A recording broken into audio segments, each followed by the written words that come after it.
देश के प्रधानमंत्री जी से निवेदन करना चाहता हूं कि इस विपदा की घड़ी में, महामारी में, जहां लोग अपने भूख प्यास के लिए लड़ाई लड़ रहे हैं, वह बिल कहां से जमा कर पाएंगे। अगर सरकार मदद करने का दावा कर रही है तो मुख्यमंत्री जी से, प्रधानमंत्री जी से मेरी अपील है कि लोगों को बिलों को माफ कर देना चाहिए।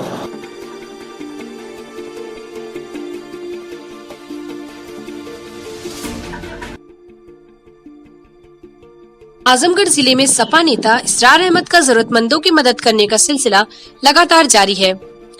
अखिलेश यादव के इस समाज सेवी सिपाही ने अपने वादे के मुताबिक लगातार जरूरतमंद लोगों की मदद कर रहे हैं।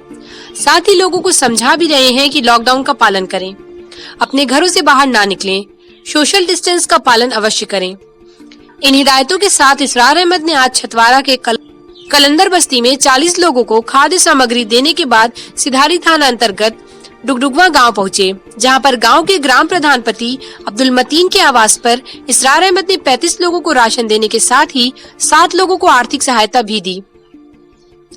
इसरार अहमद ने कहा कि ये सब करने के पीछे का मकसद बस गरीबों और जरूरतमंदों की मदद करना है।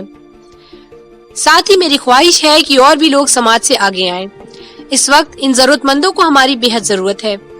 इसरार कहते हैं कि मैं अपने राष्ट्रीय अध्यक्ष से प्रेरणा लेकर ये सब करता हूँ, क्योंकि सपा प्रमुख भी हमेशा जरूरतमंदों की मदद करते हैं। उन्होंने कहा कि ये सिलसिला ऐसे ही चलता रहेगा।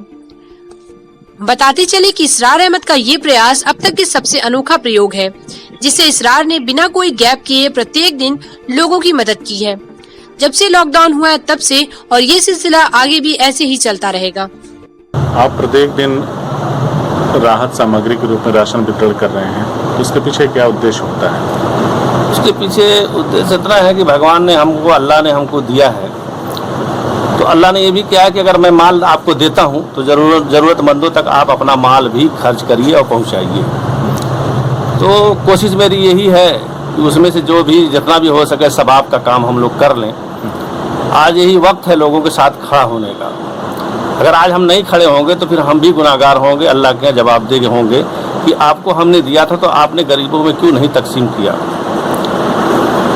और इंसान तो बहुत लोग हैं, सब लोग इंसान का जन्म लेके हैं, लेकिन इंसान बन जाना यही बहुत बड़ी बात है।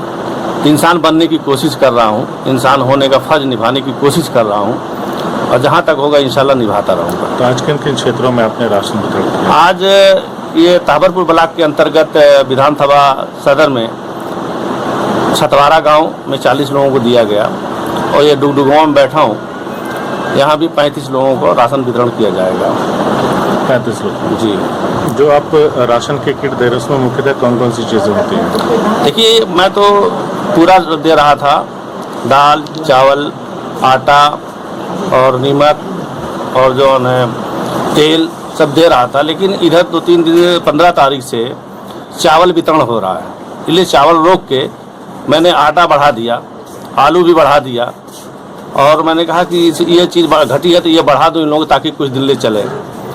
तो कोशिश मेरी यही है कि लोगों तक पहुँचे और लोग थोड़ा सा उनका सहारा बन जाए और खड़े हो जाए हम लोगों के साथ में। और ये देखिए, आज मैं आजमगढ़ में बांट रहा हूँ, और मेरे समझ से ये संदेश पूरे विश्व में जा रहा है। जो लोग इंडिया के लोग जहाँ भी हैं, जो लोग मेरे फेसबुक पे अटैच हैं, वो लोग देख रहे हैं, और सबकी दुआ मेरे साथ है, और दुआ मेरे लिए बहुत बड़ी ताकत है।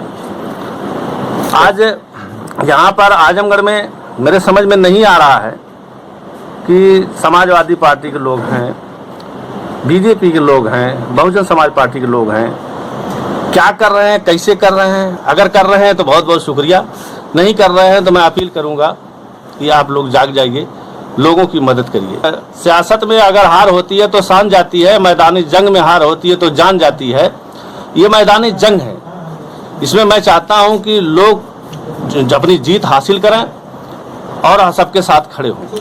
लोगों की मदद करने का मानक क्या है? कैसे तय करते हैं कि उनको राशन पहले हो सकता है सरकारी असर उनको मदद मिली हो, फिर आप दोबारा उनको तत्काल मदद कर दें, तो इस तरह से कैसे एक अजीब सी स्थिति हो जाएगी, लोगों सही जरूरतमंदों तक राशन सही तरीके से नहीं। जो वहाँ के जिम्मेदार साथी हैं, जैसे आलम भाई ये इधर के हमको खबर किए, तो हमने इनके माध्यम से सूची बनवाया, और तारिक हसन साहब और वहाँ के जब हम आज बांटना शुरू किए थे, लेखपाल भी वहाँ को टेलीफोन किया कि कलंदर बस्ती में छतवारा में लोग परेशान है, तो कलंदर बस्ती की भी हमने देखा 20 लोगों की सूची थी। तो सर सरकारी अमला भी कह रहा वहाँ परेशानी है, तो इससे साबित हो जाता है कि सूची सही बन रही है। विपता की गाड़ी में मैंने ये कल डीएम साहब का बयान पढ़ा है। उन्होंने कहा है कि जो बिजली की बिल जमा करना है, व्यवस्था जगह जगह हो जाएगी, ऑनलाइन जमा कर देंगे लोग। तो मैं डीएम साहब से भी निवेदन करूंगा, डीएम साहब और ख़ास तौर से अपने देश के प्रधानमंत्री जी से निवेदन करना चाहता हूं कि इस विपदा की घड़ी में, महामारी में, जहां लोग अपने भूख प्यास से के लिए लड़ाई लड़ रहे हैं, वह बिल कहां से जमा कर पाएंगे। अगर सरकार मदद करने का दावा कर रही है तो मुख्यमंत्री जी से, प्रधानमंत्री जी से मेरी अपील है कि लोगों को बिलों को माफ़ कर देना चाहिए। जिस दिन हमारे प्रधानमंत्री जी ने लॉकडाउन बढ़ाया तो सही किए, क्योंकि वो लॉकडाउन ही इसका विकल्प है इस मर्ज को जो है रोकने के लिए। लेकिन उस दिन बहुत हिंदुस्तान की आवाम ये देख रही थी कि हमारे देश के राजा कुछ बोलने जा रहे हैं, अगर लॉकडाउन बढ़ाते हैं तो हम लोगों के लिए कुछ पैकेज जरूर करेंगे। लेकिन निराशा रही लोगों को। हमारे प्रधानमंत्री जी ने ये कहा कि मैं सभी भाइयों से निवेदन करता हूं कि हर आदमी अपने पड़ोसी को देखे, लेकिन जब पड़ोसी खुद परेशान रहेगा तो दूसरे पड़ोसी को कैसे दे सकता है। इस पर ध्यान दिया जाए, लोगों की पैकेज की व्यवस्था की जाए, उनको आर्थिक रुपया बढ़ाया जाए, धनराशि बढ़ा के साथ साथ उनको जो है गल्ला मिल रहा है, गल्ले के साथ साथ उनको पैसे की जरूरत है, बीमार हैं और रोजमर्रा की जरूरत है, इसके पे ध्यान रखते हुए इसको भी पूरा किया जाए। CIB इंडिया न्यूज की सभी खबरों को देखने के लिए लाल रंग की बटन को दबाकर चैनल को सब्सक्राइब जरूर करें, घंटी जरूर दबाएं ताकि हमारी सभी खबरों के नोटिफिकेशंस आप तक पहुंचते रहें।